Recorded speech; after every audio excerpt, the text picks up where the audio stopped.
O Senhor fala por meio de seus servos, incluindo os profetas dos últimos dias. Hoje vamos falar sobre como o Senhor se comunica com todos os seus filhos e filhas, a importância de termos um profeta vivo em nossos dias e como o Senhor escolhe pessoas simples para falar em seu nome. O Senhor dá autoridade aos seus servos escolhidos por meio do sacerdócio. Isso é dom de Deus. Sempre foi assim e sempre será, pois o Senhor não muda. Ninguém tem autoridade de Deus por entrar em um curso ou faculdade de teologia. Isso não lhe dá autoridade de falar em nome do Senhor. E é sobre isso que vamos debater hoje. Vamos analisar alguns textos do Novo Testamento e também de Doutrina e Convênios e ponderar como o Senhor usa de pessoas simples para que ouçam a sua voz.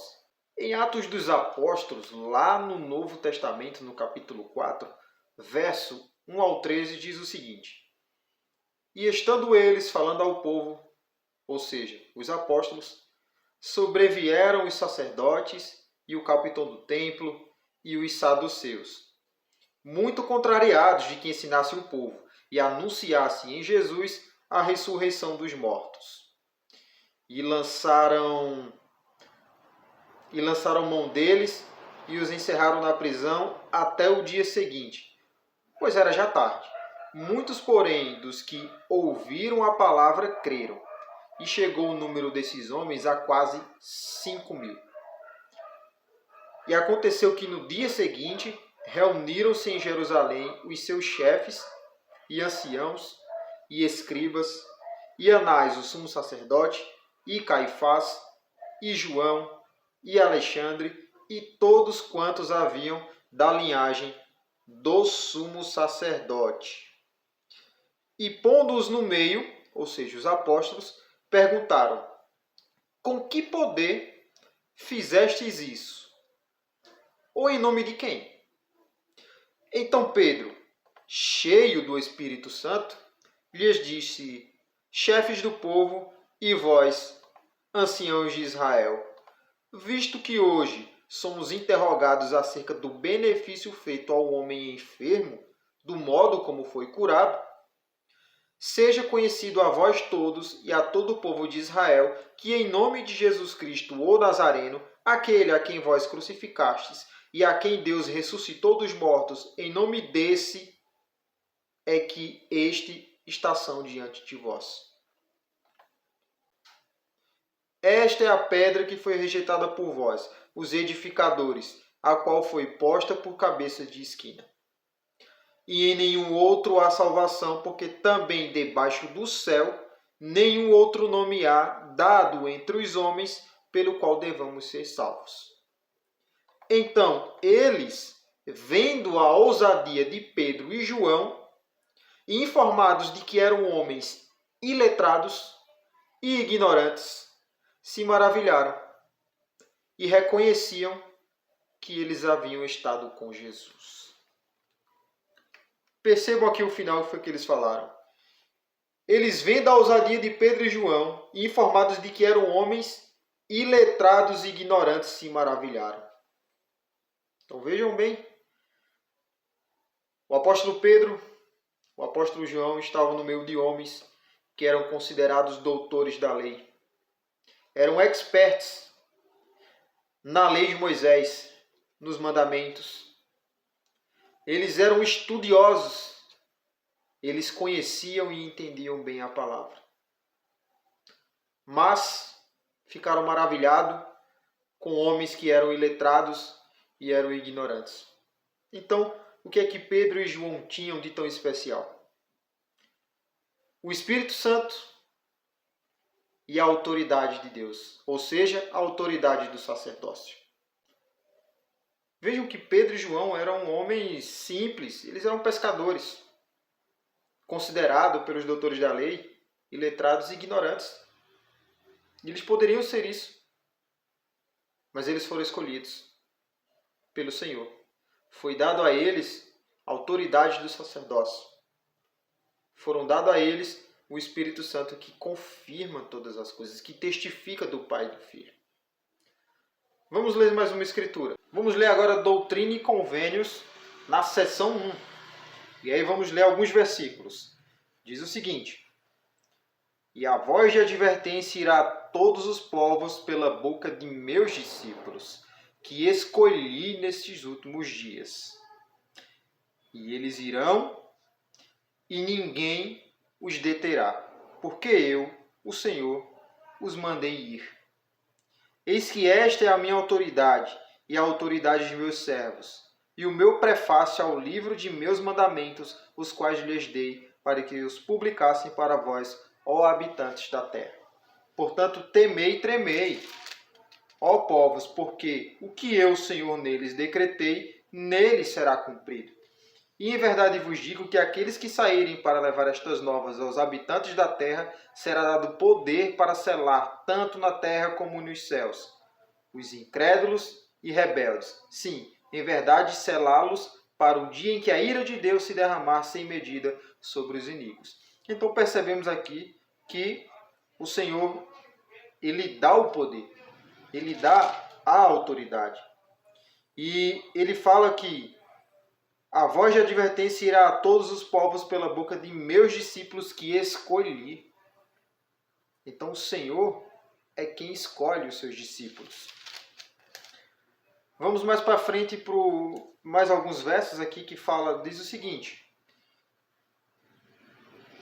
para que a plenitude do meu evangelho seja proclamada pelos fracos e pelos simples aos confins da terra e perante reis e governantes. Eis que eu sou Deus e disse-o.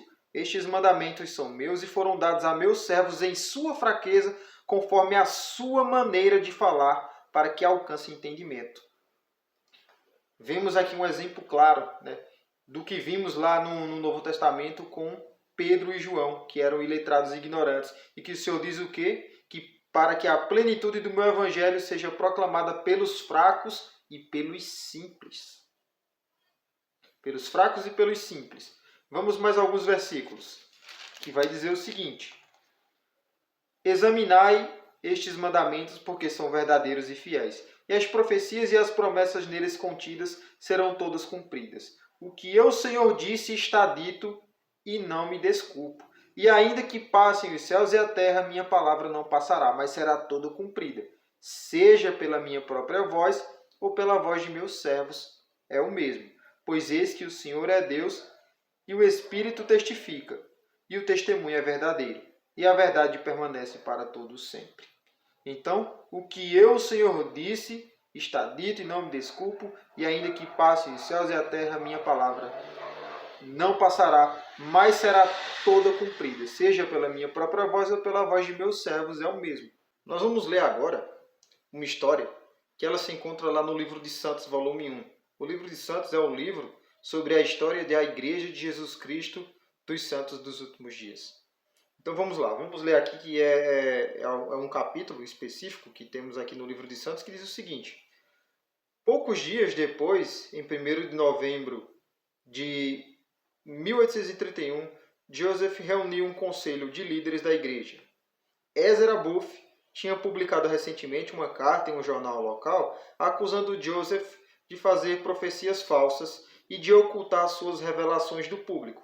A carta foi muito divulgada e muitas pessoas começaram a desconfiar dos santos e de sua mensagem. Muitos santos também queriam ler pessoalmente as palavras do Senhor. Como somente havia algumas cópias manuscritas das revelações que Joseph recebera, elas não eram bem conhecidas pela maioria dos membros da igreja. Os élderes que queriam usá-las no trabalho missionário tinham que copiá-las à mão. Sabendo disso, Joseph propôs a publicação das revelações em um livro. Ele estava confiante de que esse livro ajudaria os missionários a compartilhar a palavra do Senhor com mais facilidade e fornecer informações corretas sobre a igreja para os vizinhos curiosos. O conselho conversou sobre o assunto por horas. David Whitmore e alguns outros se opunham à publicação das revelações, preocupados com a possibilidade de que a divulgação dos planos do Senhor referentes a Sião pudesse causar problemas para os santos do condado de Jackson. Joseph e Sidney discordavam, insistindo que o Senhor queria que a igreja publicasse suas palavras. Depois de mais debate, o conselho concordou em publicar 10.000 exemplares das revelações como o livro de mandamentos. Designaram Sidney, Oliver e William McLaren a redigir um prefácio para o livro de Revelações e apresentá-los a ele mais tarde naquele dia. Os três começaram a escrever imediatamente, mas quando retornaram com um prefácio, o conselho não ficou satisfeito com ele. Eles o leram debatendo linha por linha e pediram a Joseph que buscasse conhecer a vontade do Senhor a respeito dele. Joseph orou, e o Senhor revelou um novo prefácio para o livro.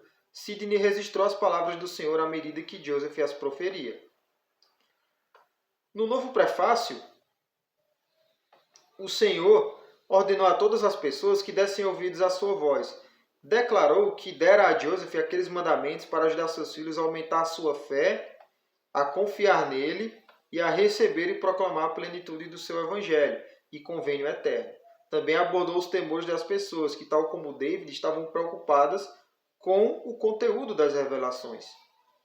O que eu, Senhor, disse está dito e não me desculpo, declarou ele. E ainda que passem os céus e a terra, minha palavra não passará, mas será toda cumprida, seja pela minha própria voz ou pela voz de meus servos. É o mesmo. Depois que Joseph proferiu as palavras do prefácio, vários membros do conselho disseram que estavam dispostos a prestar testemunho da veracidade das revelações. Havia outros na sala que ainda estavam relutantes em publicar as revelações no formato em que se encontravam. Sabiam que Joseph era um profeta e que as revelações eram verdadeiras, mas estavam envergonhados com o fato de que a palavra do Senhor tinha chegado a eles filtrada pelo vocabulário limitado e pela gramática fraca de Joseph. O Senhor não compartilhava dessa preocupação. Em seu prefácio ele testificou que as revelações provinham dele, tendo sido dadas a seus servos em sua fraqueza, conforme a sua maneira de falar, para ajudar os homens a saber que as revelações provinham dele.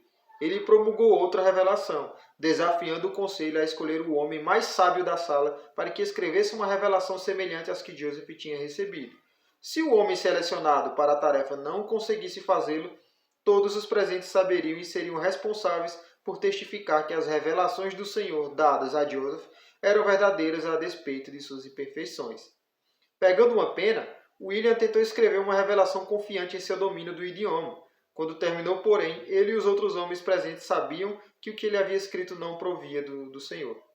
Admitiram seu erro e assinaram uma declaração testificando que as revelações tinham sido dadas ao profeta por inspiração de Deus. No conselho, eles decidiram que Joseph deveria revisar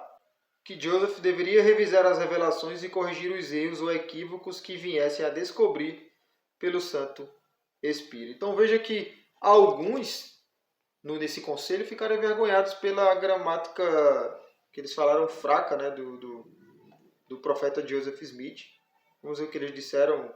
Eles falaram que ele tinha um vocabulário limitado e uma gramática fraca. Mas a autoridade foi dada por Deus a ele. Ele tinha a autoridade do sacerdócio, ele tinha as chaves do reino. Ele podia coligar as coisas da terra nos céus. O Senhor escolheu ele como profeta. Um homem iletrado e ignorante, assim como escolheu os apóstolos Pedro e João. Então veja que é por meios muito simples que o Senhor age. Confunde os sábios, os estudiosos. Veja que por um homem considerado de gramática fraca e vocabulário limitado, que foi o homem que foi escolhido por Deus para restaurar a igreja, restaurar o evangelho. E mesmo o homem mais sábio que tinha nessa sala não conseguiu escrever verdades que foram escritas por Joseph Smith, inspirado pelo Senhor, que na verdade são as palavras do Senhor, que o Senhor permitiu que fossem escritas e deu dons e habilidades a esses homens considerados ignorantes e iletrados. Meus queridos amigos, isso não quer dizer que não devemos ser estudiosos das Escrituras, mas que só o estudo sem a autoridade do santo sacerdócio de Deus não é o suficiente para ajudarmos os filhos e filhas do Pai Celestial aqui na terra. Ele é quem escolhe os seus servos. Presto o meu testemunho de que o Pai Celestial nos ama, Jesus Cristo vive e guia a sua igreja por meio de profetas e apóstolos. Temos um profeta vivo hoje em nossos dias, o profeta Russell M. Nelson, presidente da Igreja de Jesus Cristo dos Santos dos Últimos Dias. Ele possui todas as chaves do sacerdócio aqui na terra, poder para coligar Israel em ambos os lados do véu. Testifico em nome de Jesus Cristo. Amém.